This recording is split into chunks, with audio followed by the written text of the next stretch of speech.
In the post-World War II period, marijuana's alleged link with addiction, insanity, and crime had fallen out of favor. These were the traditional rationales for marijuana prohibition.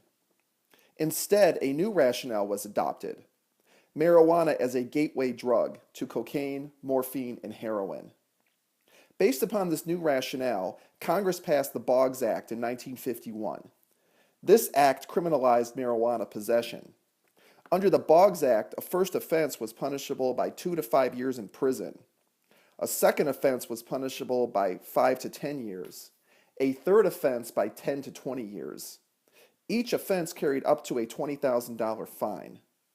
And with second and subsequent offenses, there was no parole, probation, or suspended sentences.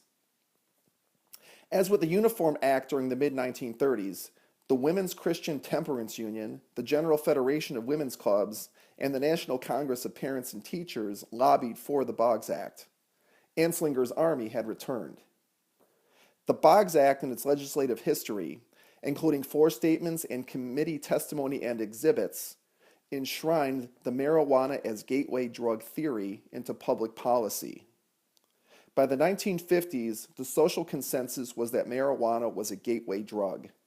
Therefore, harsh criminal penalties were seen as the answer to end marijuana use. From 1951 to 1955, the Boggs Act inspired Little Boggs Acts among 27 states. The Ohio statute enacted in 1955 was particularly harsh, imposing a 20 to 40-year sentence for selling narcotics. In 1956, Congress further increased criminal penalties for drug offenses when it passed the Narcotics Control Act. Interesting sidebar: this was the 1950s, when fear of communism was widespread and the Cold War was underway. Some associated drug trafficking with communism.